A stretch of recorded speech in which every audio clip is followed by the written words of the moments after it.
حاتم تائی نے کہا آج نہ جانے مجھے نیند کیوں نہیں آ رہی۔ پھر وہ ادھر ادھر ٹہلنے لگا۔ رات کی سیاہی کو آسمان پر چمکنے والے ستارے دور کر رہے تھے۔ جنگلی جانوروں کے چیخنے کی آوازیں فضا میں بلند ہو رہی تھیں۔ ہر چلنے والا مسافر ٹھہر چکا تھا۔ رات کا پرہول منظر بڑھتا ہی جا رہا تھا۔ اچانک ہمارے گھر کے باہر کسی کی آہٹ سنائی دی۔ حضرت سیدنا ملہان تائی رحمۃ اللہ علیہ سے منقول ہے، حاتم تائی کی زوجہ نوار سے کہا گیا ہمیں حاتم تائی کے متعلق کچھ بتاؤ۔ اس نے کہا حاتم تائی کا ہر کام عجیب تھا۔ ایک مرتبہ قحط سالی نے پورے ملک کو اپنی لپیٹ میں لے لیا۔ زمین نے بالکل سبزہ نہ اگایا۔ آسمان سے پورا سال بارش نہ ہوئی۔ بھوک اور کمزوری نے دودھ پلانے والیوں کو دودھ پلانے سے روک دیا۔ اونٹ سارا دن پانی کی تلاش میں پھرتے لیکن انہیں ایک قطرہ پانی نہ ملتا۔ ہر جاندار بھوک و پیاس سے بے تاب تھا۔ ایک رات سردی نے اپنا پورا زور دکھا رکھا تھا اور ہمارے گھر میں کھانے کے لیے ایک لقمہ بھی نہ تھا۔ ہمارے بچے عبداللہ، عدی اور صفانہ بھوک سے بلبلا رہے تھے۔ واللہ ہمارے پاس انہیں دینے کے لیے کچھ بھی نہ تھا۔ بچوں کی آہ و بکا سن کر ایک کو حاتم تائی اور دوسرے کو میں نے گود میں اٹھا لیا۔ ہم انہیں کافی دیر تک بہلاتے رہے لیکن بھوک نے ان کا برا حال کر رکھا تھا۔ بلاخر رات کافی دیر بعد تھک ہار کر دونوں بچے سو گئے۔ ہم نے انہیں ایک چٹائی پر لٹا دیا، پھر تیسرے کو بہلانے لگے۔ بلاخر وہ بھی سو گیا۔ حاتم تائی نے کہا آج نہ جانے مجھے نیند کیوں نہیں آ رہی۔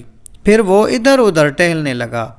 رات کی سیاہی کو آسمان پر چمکنے والے ستارے دور کر رہے تھے۔ جنگلی جانوروں کے چیخنے کی آوازیں فضا میں بلند ہو رہی تھیں۔ ہر چلنے والا مسافر ٹھہر چکا تھا۔ رات کا پرہول منظر بڑھتا ہی جا رہا تھا۔ اچانک ہمارے گھر کے باہر کسی کی آہٹ سنائی دی۔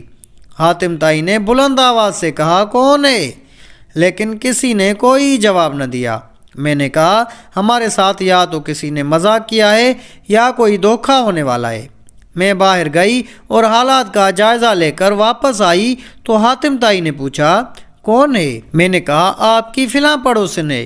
اس کڑے وقت میں آپ کے علاوہ کوئی اور اسے نظر نہ آیا جس کے پاس جا کر پناہ لیتی۔ اپنے بھوکے بچوں کو آپ کے پاس لائیے، وہ بھوک سے اس طرح بلبلا رہے ہیں جیسے کسی جانور کے بچے چیختے ہیں۔ یہ سن کر حاتم تائی نے کہا اسے جلدی میرے پاس لاؤ۔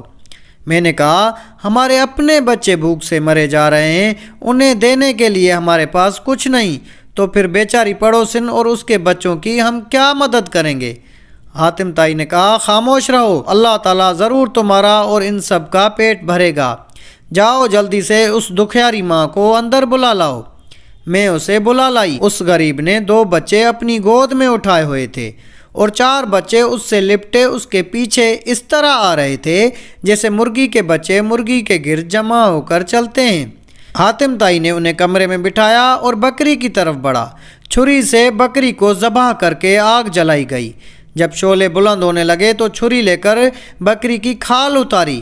پھر اس عورت کی طرف چھری بڑھاتے ہوئے کہا کھاؤ اور اپنے بچوں کو بھی کھلاؤ۔ پھر مجھ سے کہا تم بھی کھاؤ اور اپنے بچوں کو بھی جگا دو تاکہ وہ بھی اپنی بھوک مٹا سکیں۔ ہماری پڑوسن تھوڑا تھوڑا گوشت کھا رہی تھی۔ اس کی جھجک کو محسوس کرتے ہوئے حاتم تائی نے کہا کتنی بری بات ہے کہ تم ہماری مہمان ہو کر تھوڑا تھوڑا کھا رہی ہو۔ یہ کہہ کر وہ ہمارے قریب ہی ٹہلنے لگا۔ ہم سب کھانے میں مصروف تھے اور حاتم تائی ہماری جانب دیکھ رہا تھا۔ ہم نے خوب سیر ہو کر کھایا لیکن بخدا حاتم تائی نے ایک بوٹی بھی نہ کھائی، حالانکہ وہ ہم سب سے زیادہ بھوکا تھا۔ صبح زمین پر ہڈیوں اور کھروں کے سوا کچھ بھی نہ بچا تھا۔ اللہ پاک ہمیں بھی دین کی راہ پہ چلنے اور غریبوں کا دکھ درد بانٹنے والا بنائے، آمین یا رب العالمین۔